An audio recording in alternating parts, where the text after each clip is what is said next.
audio's connecting. So, all right. So Mark, you want to start over again a little bit on that? I think I wanted to capture this part of the story that you were describing. So you had a realtor that you met with face to face, and what was it that you got as a what was the conversation like? Yeah, it's a guy I've been calling on for a little while, and so he called me, or we met yesterday, and he said, man, I'm real close to getting out of the business. He goes, I just don't have any structure. I don't have any leadership or a role model or a mentor was the word he used. And I said, well, if you're serious about it and if you want to stay in the business, meet me in my office today at 8 o'clock in the morning, and I'm going to show you some of the stuff that I've been taught over the last 6 to 8 weeks. And I said, it'll change the way you do your business, and it'll change the way that you go about your business, and taking it from a transaction focus to a relationship focus type business, and it'll just change the way you do it. But so anyway, I said, I'm going to give you some homework, and I want to see it Friday morning. We're going to meet back up Friday morning. And I said, I want a list of 50 people that you know that know, like, and trust you, and then I want a list of however many clients you've closed. And we're gonna sit down and come up with a strategy on how to. I already know the strategy. I didn't share it with him, but we're going to talk about the strategy on Friday on how to communicate to these people, and how to get business from a relationship standpoint versus getting all these leads off of Zillow, which we all know how those things pay off. Right. So it's been crazy. It was an awesome meeting this morning. Can you share with us a little bit about what it was that you actually told the realtor that you felt like would be a great impact to his business to make him want to stay in it? I mean, was there a strategy or something that you learned over the last 6 to 8 weeks that really capitalized for you? Yeah, I told him, look, why are you in this business? And I said, tell me the reason why you do this. And so he went into, talking about, I want to spend more time with my family. I want to be able to provide for my family, take my kids to Disney World, and all of that. And I said, that's awesome. You need to be able to relay that to your customer. And I went straight into, let me tell you what my conversation with the prospect as soon as I get a referral. And I went into that role play thing that you and I, did a couple of weeks ago. Mm-hmm. And I said, while he's interviewing me, I'm interviewing him to make sure he fits into my team and fits into being a part of my team. I said, because I want this guy, this referral, to become a referral partner just like you. And I just walked him straight through that role play. And I said, because you don't want every person in the world. That's just not feasible. And I said, all of your leads that you're getting off of Zillow, those are the guys that ask, hey, can you contribute to my closing costs? Can you give me, $1,000 towards closing costs? And I said, what that guy does, as soon as you hang up, he's going to call the next realtor in line, and that next realtor may give him $1,250, and then the next guy may give him $1,500. I said, he's not seeing the value that you are bringing to him because you're not telling him the value. You're not telling him why you do this and why you're the best person to go to work for him in finding a house. So that was the main thing that I jumped off with first, is you've got to get away from this transaction-focused business and get more into the relation side of it. Hey, Mark, I want to applaud you a little bit and kind of brag about you for a second. So I can't remember what your volume was in the month of June, but I do remember that you and I were having a conversation about finances, and we were having a conversation about possibly changing directions with your own business. Is that a fair statement? Yes. Okay. I got an email from you with regards to your projections for the month of September. Yep. And is it okay if I share it with everybody? Sure. Everybody can hear me? I know Billy and Richard are on the phone. Yeah. So if you guys are there, I want you to see something. So as it stands right now, Mark currently has 7 loans set to close for September to the tune of $1.457 million. My question is, Mark, do you remember what you closed in volume in the month of probably say May and June? I mean, I can pull it up, but I can pull it up real quick, but I bet it was less than 200,000. Less than 200,000 apiece for each of those months, respectively. Yeah, I think so. Okay, so over the last probably 6 to 8 weeks, you've gone from closing 200,000 on average per month to closing, on track to close 1.5 this month. Mm-hmm. Can I ask you a question as it relates to why you find so much passion in it now? Like what is it about you personally that has you reinvigorated? I think from the stuff that you've been teaching, and I'm not blowing smoke up anybody's rear, but I for a long time just thought, excuse me, turn that off. I was just being a commodity. I really was, and it was, hopefully I'm the lowest guy, and I just started thinking of myself differently in regards to I'm worth what I get paid. I'm a consultant, not just a loan officer, and I don't have to take on everybody's business. And it's funny when you tell them that, if I choose to work with you, you're going to be one of my 10 or 15 clients that I'm going to work with this month, and you have that conversation. The question of rate and fees pretty much goes away because they know that you don't have to have them. Right. And that you're not going to give your services away. And I just have had a total shift in the way I think about myself personally, and being good enough to be a consultant to these guys. And I don't have to give my service away. Right. Do you find that when you're done working through the day that you're not as exhausted mentally? Oh, yeah, absolutely. Because you're not fighting. What's that? You're not fighting over everything. I'm not stressed about everything, and I don't take it personal. If I choose you, great. If you choose me, great. But my time is worth something, and Right. and if you want to deal with a great pilot in this plane ride, you'll choose me, and you'll choose the realtor that referred you to me. And if you want to go with somebody like Quicken Loans, you're going to have a freaking turbulent flight, and there's a good chance you're going to crash. Right, right, right. I have always believed that whenever you get endorsed by people, that you don't have to commit yourself emotionally and mentally to that relationship as deeply in the beginning because you're not having to convince them that you're the right person for the job. In some respects, you just have to fulfill the expectations that the referral source gave you in order for you to maintain that relationship and to get them to work with you. I've always loved how when I went home at night, I was physically tired just because I gave it all every single time that I went into the office, but I didn't feel like I was depleted of being able to give to my kids and to my family. And I think I love that the most because I, for one, like I've said repeatedly, I've never really been a good cold caller. I've never really been a good salesman, to tell people that you should use me kind of a speech. And I've always felt like if I had to do that, I wouldn't have the emotional capacity to go home without feeling beat up and drained. And so what I feel like when I listen to you speak about this, Mark, is that the reinvigoration of it is that you're getting validated for not only being you as an individual and as a human being, but also being validated because your value in service and product is now being articulated in a way that people go, yeah, I see what you mean. Mm-hmm. And it doesn't require you to have to sell yourself. I mean, we've all been there. I mean, Richard, how many times have you been on the phone and had to argue with somebody about rates and fees, and every time they, quoted rates, you're like, how the hell do I compete against somebody like that? No, it's tough. I mean, the lack of value it does not by any means nurture the soul. No, it doesn't. It doesn't. So I commend you, Mark. I think it's an amazing transformation in the last 6 to 9 weeks.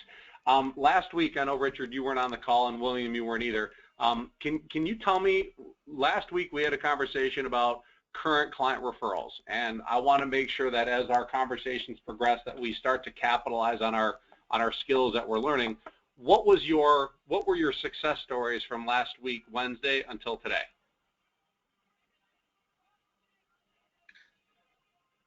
Hey, Mark, did we lose you, buddy? No, I thought you said Richard. I'm sorry. I apologize if I did. Mark. No, not a problem. And by the way, I sent you the revised. I think you have an old. I just got it. Open. Yep. So, that one has the current client referrals on there. Oh, cool. Thank you. I don't know why that one got sent to you. I've got a new computer, and it's I don't know, some changes going on. Okay. So this one has only got 4 for the month. Yeah. So flip over to August. Let me make sure. But this is 4 for the month of September. Yeah, I got 4 yesterday.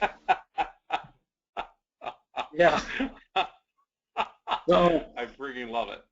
yeah, if I keep that up, I'm gonna need some help. But yeah, if you look back on the August tab, yeah, I've closed that one out, and that's that should 27 referrals. 27 referrals. Yeah, How many of those purchased? 24, 3 refis. How many of those actually turned? How do I know which one of these turned into contracts, or which ones do you consider to be transactions? Okay, let's see, the green one has turned into a contract already. Okay, so the green ones, Dieter and Kemp. Yeah, the blue ones are pre-approvals that, and by the way, Corey, number 15, has now gone under contract. Okay. So that's a green one. But the blue ones are pre-quals that are looking for a house. Mm-hmm. Yellows are live ones that I'm still working on. And then I wanted to highlight the brownish ones down there. Those are the 2 current client referrals that I got this week. And fantastic. so that's the color coding of them. Red ones are dead deals. Out of 27 opportunities, only 1, 2, 3, 4, 5, 7 of them are really truly non-transactions. All the others are on the radar. Yeah, like number 5, Ben, he's building a house, so I just haven't moved him over yet, but he's building a house. Well, he's in the middle of a construction loan. Yeah, everybody else is still feasible. Candy Seaton, number 14, I forgot to change that color. It just went under contract yesterday. So you're batting in excess of 60% on your conversion rates. Yeah, so far, I guess. I mean, from the standpoint of, yes, obviously, all of these people, once they get to know you, they become seeds for months down the road. And as long as you maintain a connection with them, they turn into contracts, which makes your pipeline grow based on all the efforts that you do this month and next month. Go ahead. No, I was just going to say that the conversation of me or these guys being a referral partner and walking billboard for me when this transaction is over, that conversation has happened with just about everybody on this list. Great. But I love the fact, like numbers 19 through 25, they're people that are going to actively be out there trying to buy a home. Now, they may not happen this month, but they might happen in November, or they might happen in December, as long as you maintain a connection with them. And I love that, because here's where it becomes really powerful. This momentum that you're building based on the efforts now makes it easier to have a drawer full of pre-quals that at any given point in time, 30 to 40% of them can turn into transactions instantaneously.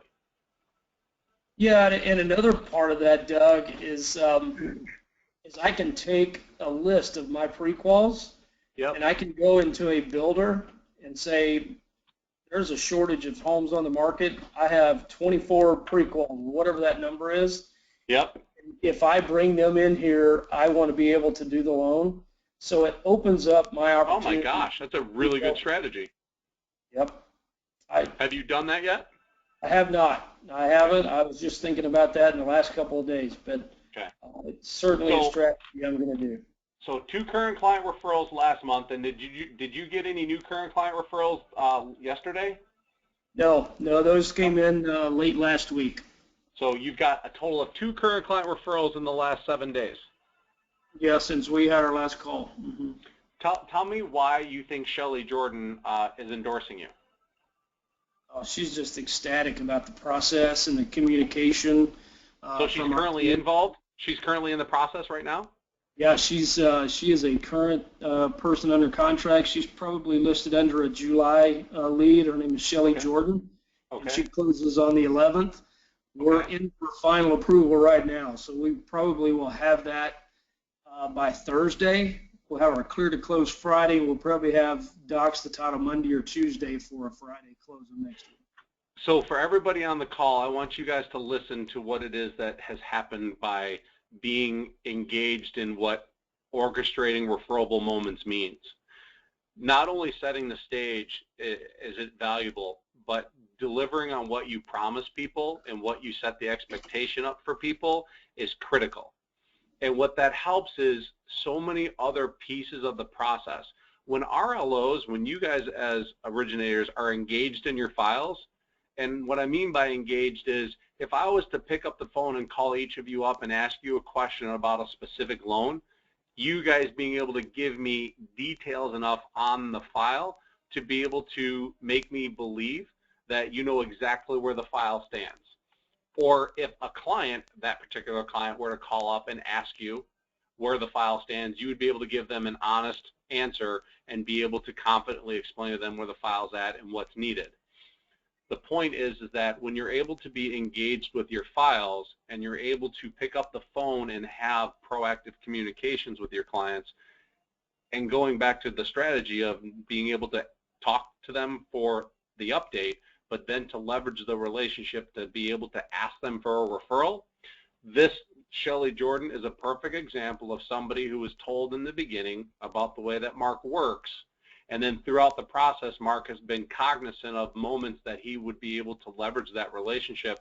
And before that deal closed, there's 2 more purchase transactions on the radar for him. Mark, what would you say the value of both of those clients are in income for you? If both of those transactions turned into actual closable deals, whenever they close, what do you think the value of that would be as an income figure for you? I would say probably somewhere between $7,000, $8,000, maybe $9,000. Okay. Anybody else on the call besides Mark? Can anybody give me another strategy that with building a relationship with one person, managing expectations with one person can yield a $7,000 to $9,000 income? Mm-hmm. I would love to hear another strategy if anybody's got one. Point taken. Is that because you know one, Richard? No, I said point taken. Here's the byproduct of it. What you guys don't see because of where you guys are at. When you look at the people like Jamie Benner and the Kristen Jamesons and the Kellen Vaughns and the Ken Travises of the world, and you look at how, and Craig Blands of the world, and you look at how they manage their practice and how engaged they are. I know for a fact that Craig Bland meets with his team every single day. Craig Bland's branch this month is set to do just north of $6.5 million in loan volume, and I believe it's him and 3 other LOs. 3. But if you were to pick up the phone and have a conversation with Craig, he could literally go through every file with you in a matter of 20 minutes and tell you exactly where every file stands. Maybe not from memory, but he's got a sheet that tells him exactly what's going on. The point is that he's engaged with his files. His files go through the process and close on time. Kristen Jameson said something to us at the conference, Billy. You remember that? She said out of the 100 closings that she's had, she's only been writing loans now for 17 months. She, on Friday last week, closed her 100th loan, and since she's closed her mortgages with us, she's not had one single contract extension as it relates to her inability to help close a deal. 100. Now, Kristen is over the top intense. She's involved in her files at every possible level. But the point is that not only does she deliver on what she promises, she's created a brand for herself. She's created a brand that says if Kristen says something, you can bank on it. If Kristen does something, you can count on it being 100% accurate. And all she does now is asks people to refer her, and they will. They just do, because she's created this brand. And Mark, you're starting to develop a brand for yourself, and over a period of probably the next 3 to 6 months, you will find that that brand recognition makes your ability to communicate to your clients infinitely easier, because your name will precede you. And the beauty of those 2 referrals is it does exactly that. Your name precedes you, so that when Leslie and Jennifer pick up the phone and have a conversation with you, Shelly's already put you up on such a pedestal that it's very unlikely that you have to convince them that you're the right person for the job. You just have to do what you did for Shelly. Right. And the key with that is, look at what happens to the back room up here at corporate. What do you think Shelly's file is like for our underwriters, processors, and closers? Does anybody have any idea on what the stress level of that file means to the people up here at corporate? Does anybody? It's got to be a smooth transaction. Mark, what do you think? Yeah, I think the stress level's way down. I mean, it's a great file. This lady, I thanked her for responding quickly to our request, and you know, it's just been a really good file. But I think some of it has to do with the borrower. I mean, sometimes you fight like crazy with the borrower to get stuff, but you know, I set the expectation that, hey, when we request stuff, I need it within 24 hours, because every day in this process counts, and I want to make sure that you get in your house the day that you're supposed to get in your house. So we go back to that conversation that we talked about in the beginning about making sure people understand that we want to work with them and don't need them. Do you think that at those moments, when you say that this point that you're telling us about Shelly isn't relevant? Because you've agreed to work with somebody that either is an asset or a detriment to your business. Mm-hmm. When you explain to people that you want to work with them but don't need them, so they have to make agreements or commitments to you about returning documents in a short and, you know, efficient time frame. Again, the bigger picture with all this is, yes, Mark, you're seeing a value in income and relationships, but the impact that it has at corporate is that if you had 8 to 9 Shelly Jordan files going at the same time, do you think your financial life and your personal life and the people's lives that you impact up here, do you think they improve, or do you think they diminish because your volume is increasing? They improve, no doubt about it. I can't even begin to tell you that of the top 5 LOs in this company, very few, if any, of those files ever miss their closing deadlines. And if you track that back, a large part of it has to do with how engaged the LO is with their clients, or their team is engaged with their clients. There you go. Okay? Mm-hmm. And so what I want you guys to realize is, not only is this technique great for your income, it's great for your intellectual well-being, it's great for the person you're supposed to be for when you go home at night and stop working, but it impacts everybody up at corporate in a way that creates so much less stress, because we, the significant wage earners on every deal, are not passing the buck on other people. We're looking at every opportunity, because every time we pick up the phone, we have a chance to build a relationship and leverage it for a business. And if, Mark, you have one person that referred you 2 people, it probably is not going to happen every time. But if you do that 30% of the time of your pipeline and you get 1 referral out of it, and the average value of that works out to be $4,500, man, I don't know where your stress would ever come from. Yeah, I know. Yep, it's amazing when you look at it and you just, you know, you make sure files go the way they're supposed to go, and then it's easy to ask for current client referrals. I've just never really focused on it.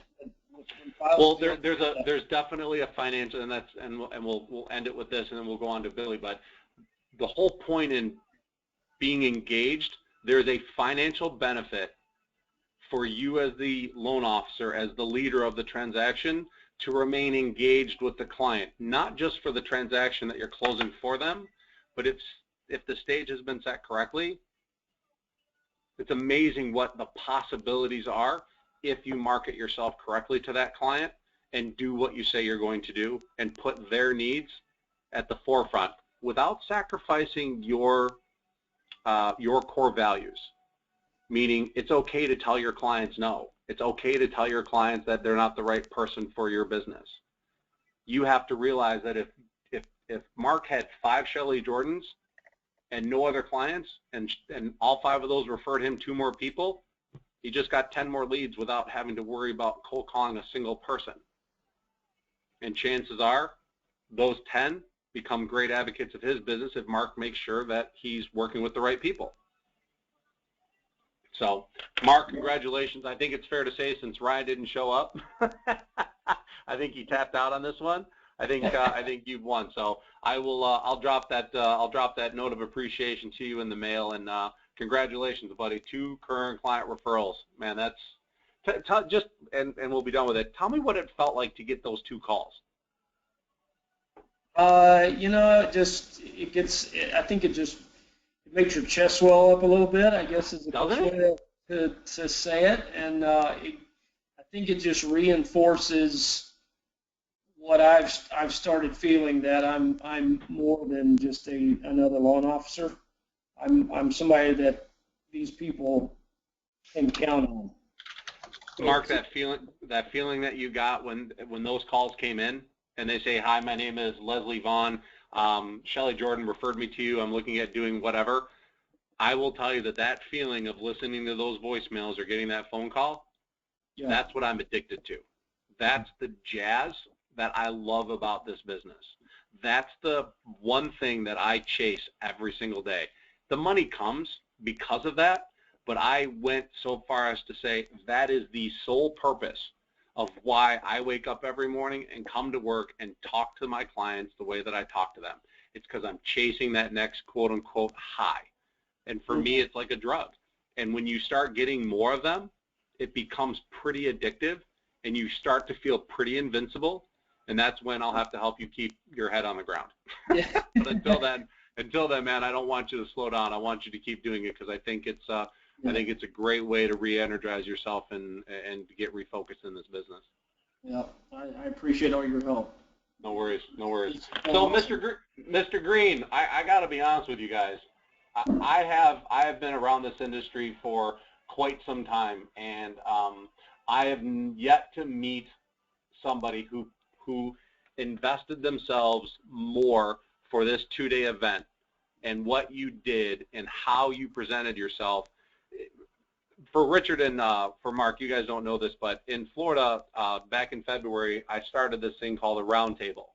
And it was just a collection of every LO in Florida, getting them together and just sitting down and powwowing about the business and what's working for people and getting everybody to know each other in the state. And after the first one was over, Billy came up to me and said, "I would like to host the second one." Well, we narrowed it for August, and Billy and I have been talking back and forth for months, and I can speak for Owen and Vince and Allison and Sandra and Justin and Ann Roberts and most of the LOs, blown away. Literally, it was like, "Hey, Mark, you remember the conference last year in Dallas?" And so do you, Richard. You remember how great that conference was? Absolutely. Yep. This was a mini version of that conference. And so, Billy, if you put that kind of emotional effort, I know your wife, Angie, had a lot to do with it, but if you put that kind of emotional effort into your clients like you did for this event, man, where's your limitation going to be? Oh, no, I hear you. Yeah, you're exactly right. To say the least, man, it was impressive. I mean, it truly, really was. I mean, talk about embodying the whole culture and the value system that this company offers and what it is about this business that you love so much. Man, it's just, I'm still in shock. Awesome. I just copied corporate. I just copied you guys. You're just an extension, you know. You guys, right. Like you said, this is a culture, and, you know, I've definitely bought into the culture and the family-oriented style this company has to offer, unlike any other place I've ever been. You know, Right. That's the one thing about S&P and you guys. I really have embraced the culture and what you guys have to offer. You know, and I love it. I mean, it's been a phenomenal time. You know, And as we So, get the better on the phone together and we're doing this lead cycle stuff, I'm getting better with my production. So it's been helpful all the way around. so tell me a little bit about your lead tracker for, was this for August? Yeah, this is for Okay. September. The one I This sent is you for- today is for This is September. September. You've gotten 11 leads in 2 days? Yeah, yesterday and today on the phones. Wow. Wow. Okay. Okay. That's I had a bad, well, I had a distractive August, the last 2 weeks of August. I was focused on the conference, so I really wasn't focused on the leads. So I had a bunch of people that reached out to me that I didn't get back to them, or I put them on hold. So got it. it was a combination of stuff that I had in the hopper waiting for me just to reach out to them. Right. Right. Right. So tell me a little bit about what, I mean, after you put the conference on and you left there, was there something specific that you left that conference with? I mean, what was the aha moment for you? Well, the one thing is sharing ideas and hearing how other people in the industry in the same state are doing it, and seeing how other people conduct their business is one thing, and I mean that's a huge learning and huge growth. But it was the it's the feeling, or like you talk about the culture. It's about how everybody wants to help everybody succeed, and they're so willing to share their ideas and their knowledge, and to have somebody like Kristen go over her whole Hashimoto file. I've started to implement the way that she's writing her loans because I want to mirror what she's doing, because she's not having extensions, and I have a problem. I'm always getting extensions. So from the conference, that synergy came back. Like, I'm connected with a group of people that care, that like, and trust. They share your vision and share your dreams. Like, you feel connected again, and it really charges you up to go back to work and be competitive. You want to compete. So Right. So I Right. took from it. Good. So the lead tracker that you have here, so let me help me understand this. So the greens are actual applications. Obviously the reds aren't. What's the yellow mean? No, that's not mine. Oh, this isn't yours. What? No, I use yours. I use your Got it. That's I why use was a your little tracker confused. system. No, I keep it simple. What's that?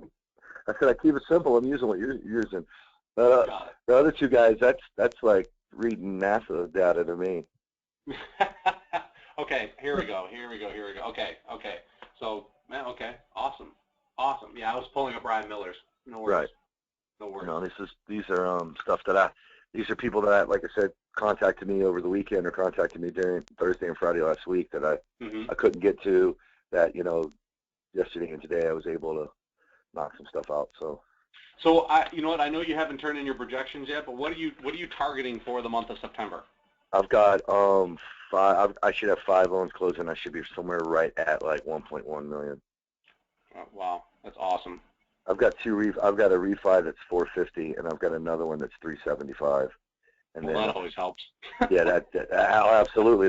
That's really saving my September. So Right.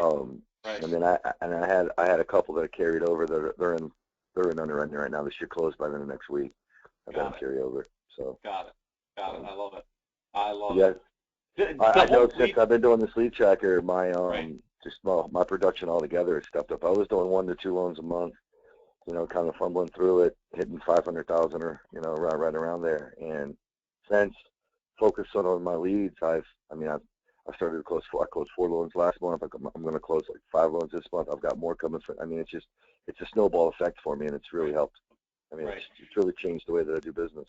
Can you both, Mark and Billy, can you share with Richard how valuable? I mean, Richard, I don't know if you're tracking your leads like this or if you're using a lead tracker, but I'm going to assume, since I don't have it, that you probably aren't. Can you guys tell Richard a little bit about why attending to this document on a daily basis has been so impactful? Well, for me, it's like looking in a mirror. It's a direct relation on what I'm doing on a daily basis and what I'm going to have tomorrow, the next day, or what my production is going to be.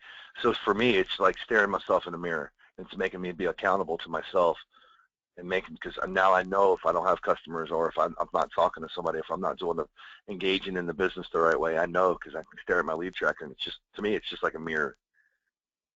Well said. I like it. How about you, Mark? Yeah, for me, it's twofold, I guess. I get up and I turn this thing on every day. It's one of the first things I open up, and it number one, encourages me because I can see that what I'm doing and what I'm being taught on this class and this call is working, and it's gaining momentum. And then Okay. number two, it also just is a visual on, wow, if I don't get one more lead today or one more lead this week, I have 25 yellows that I can go back and call and touch base with and see how their deal is coming and where they are in search and all that. So it's just kind of twofold for me. One, it's encouragement. Two, it's a visual to let me go back and call these people that I may not have touched base with in a few weeks. Hey, Richard, are you would you be willing to participate in doing a lead tracker and turning it in every week and showing the rest of us what your leads look like? Absolutely, I'm slacking. Yep. It's all right, buddy. It's not about slacking. It's just what's important. And No, I mean, I'm only kidding. No, the accountability in the mirror comment is what I see the value in it, and this is the next thing to implement. okay. So I'm going to speak on behalf of everybody else on the call. Starting this week, if you don't have a copy of the lead tracker, you can ask me for Mark's or the one that Billy's using. We're going to ask that by the time we do this coaching session next week, that you turn in your lead tracker, because in all fairness, we want to see what you're doing every week. We want to see if what we're talking about is helpful, and I want to know if there's things that we can do to help you. That's part of this phone call too. So if you're struggling with something, I know Mark, it's kind of unique because Mark hit the ground running, and Mark doesn't really need anything besides just a check-in once a week. Billy's pretty much the same thing. And so all I want to know is if there's anything I can do to help you, or if there's anything Mark can do or Billy can do, or when Ryan's here. That's really what this call's about. No, it sounds good. And one more thing, Doug, I'll add to this is it increases your confidence to a point where, I hate to do the cold calls. There's no doubt about it. I don't like it at all. But when you look at this and you see your deals closing on time and you see current client referrals, it gives you a level of confidence that I'm not having as much hesitancy, I guess is the best word, to pick up and call that agent that is a pretty big agent. And right. I have more confidence in my call to him or her, and so it just is, I don't know, it just works on a lot of different levels. It's not just two, like I mentioned. It just gets to you mentally that you are good enough to call on those guys and be a partner to those guys. Right. So Mark, or not Mark, Richard, is there anything that that we can discuss for you this week that that you're struggling with that you might want to discuss with us? Is there anything we can do to help you? For me, it's I've got to get over the hurdle of working with my builders and getting more involved with current clients, building current client relationships for that referral, and doing just these activities of tracking leads. I mean, that just to be very open book about it. The building and the construction end of it is great for 3-4 months down the road, but it doesn't do a hill of beans for me for the 30 to 45 day turns I need more of now. The lead tracker, the phone calls, the consistency is what I need to now add to that mix. So in 3 or 4 months, it starts to show itself, and I have some of the successes these guys are being able to gain with doing this. So it's more of an action kind of need. And then the accountability really with the phone calls is helpful. Just to put the onus of, okay, the lead tracker wasn't done. I have them all over my desk written on notepads and sticky notes. Because there's activity, just you don't see it, and there's no accountability to it, and there's no formatting to it. Right. So those simple tasks being completed will help generate the activity necessary to start closing the gap of the lead time that I currently have in the pipe. Well, I have a question for you. With how many active loans or pre-qualifications do you currently have in process? Pre-quals, I have 4. Okay. Leads, I would tell you I have about 15. Okay. And when you say lead, describe a lead for me. Just the name that you've got. An inquiry, conversation, or opportunity to discuss a mortgage with from a referral partner or a previous client, etc. To where either they're not creditworthy, getting I've had a run of red, if you will, based off Mark's sheet. That happens. And that happens. It's just a string that, I've got a lot of small fish to throw back. And need to start focusing on the few greens I have, working the relationship deeper, and then how many greens do you actually have? Greens actually have. That's one thing that I'm kind of a little bit of an anomaly on, Doug. Okay. I don't put them into Mortgage Builder until I've got firm commitment. Everything's somewhat lined up because of it being a new build and getting them ready. Okay. I tend to be a little bit slow on the trigger and pushing them over until I know I've got solid package, solid disclosures, everything's in order to where I see that it's a go green light, push it in kind of thing. All right. So then let me ask it this way: of the people that you have on your radar, which do you believe have the highest likelihood of being an actual paycheck for you? Oh, good question. Out of the 4 good solid greens, I would say 50% of those. Yep. Okay, 2 of those are paychecks. Okay. Yep. And so really you've got a total of about 19 people, so to speak, or 19 possibilities that are in your pipeline that you could literally reach back to and connect with and communicate the value of what you're looking for and how important it is for them to refer you. Absolutely, and the lead tracker is the tool I need to implement to be sure that's done more consistently. Well, I think, yes, I think the lead tracker is there, but I think what we should probably collectively together with all of us on the phone is work with you on a strategy to pick up the phone and not only track it, but start having those conversations. I mean, if you're talking about not getting paid for the next, 60 to 90 days on certain deals, you have people that are actively advocating your business or who have been advocates of your business in the past, or people have advocated your business to them and they're working with you or about to work with you.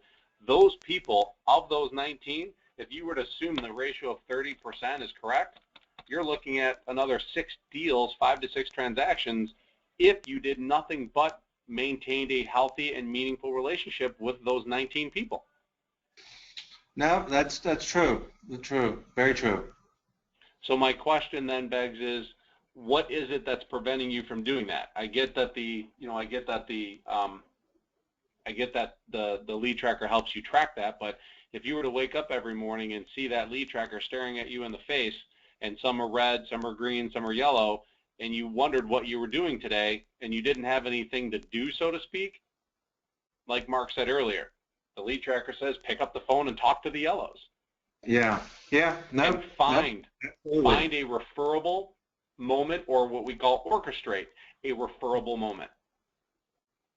Right. That is so true.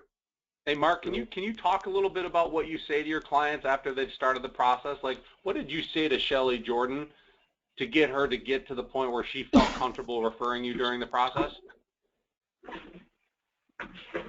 The initial conversation we've talked about and telling her that I want her to become a new referral partner. And then on Tuesdays, I don't do it as much now as I was before I got Kelly and the team up in Fort Worth, because they are communicating tremendously to the customer.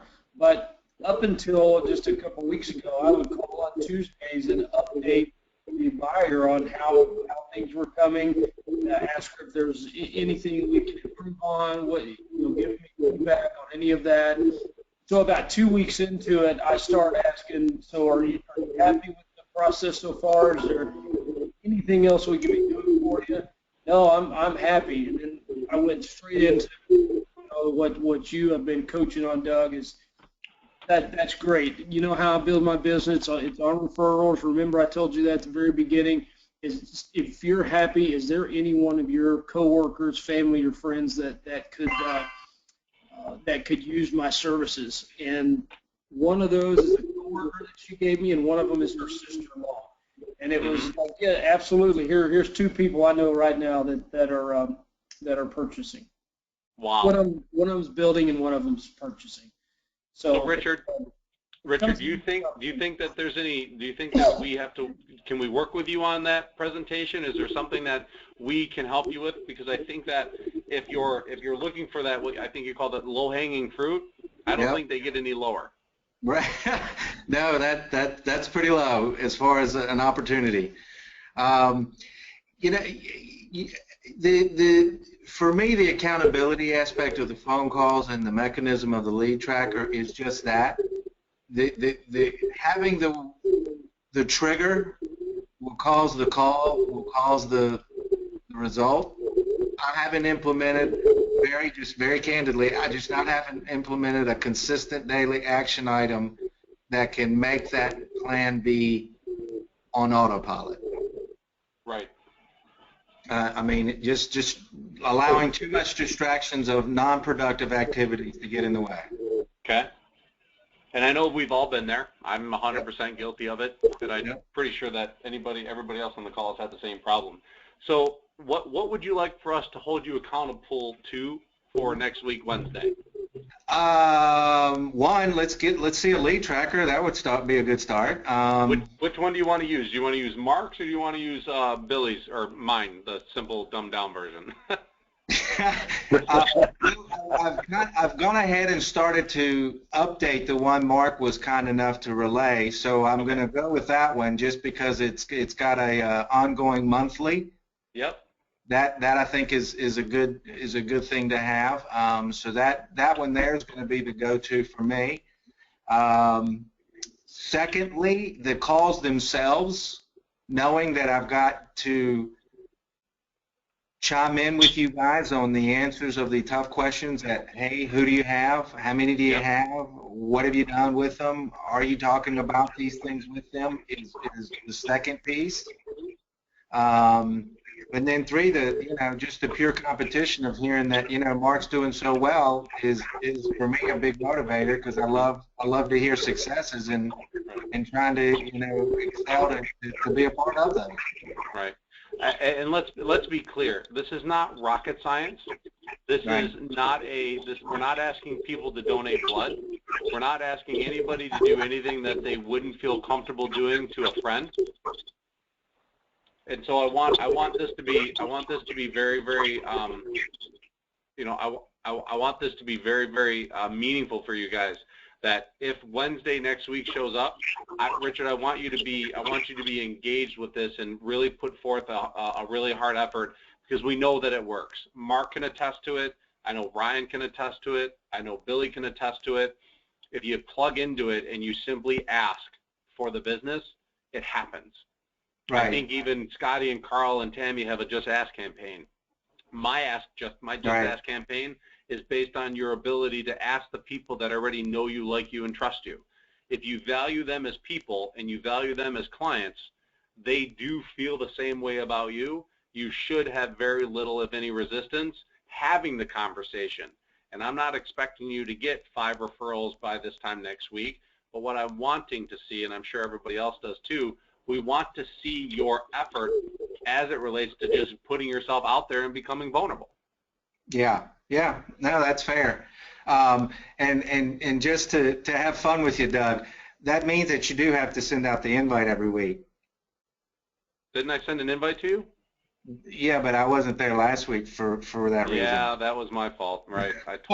I was scrambling to get out of town because I was flying down to Florida that afternoon, and so yeah, I totally blew you off, buddy. And I totally feel bad about that too. only kidding you, but just Well, hey, listen. I'm vulnerable, man. I am totally coachable, and I promise you that will never happen again. And the only reason I give you grief about it is because your feet in the sand were kind of a jab at it. Hey, in all fairness, that was on a Saturday, so it was technically the weekend. So, but hey, listen, guys, is there anything else that we can talk about this week? Are we having any other challenges or struggles that I can help assist with, or does anybody have any strategies they'd like to share with everybody else? No. No? I'll leave mine for next week because I'll have a little bit more to share in regards to the new market I'm trying to get into that I could probably use some input on. Love it. All And right. I can let you guys know how it's, well, I was going to say, I can let you know how it's working because I've started to implement what Kristen said at the conference where I'm demanding documentation all up front before I do a pre-approval. And Great. so I'll let you know how that works. That's a little different Great. for me. Gentlemen, thank you again for your time. I'm truly honored to be a part of such a great group of people. If there's anything I can do to help between now and then, please don't hesitate to reach out to me. I look forward to seeing you guys next week. Okay, Doug, thanks so much. All right, guys, be good. Yeah. Bye-bye.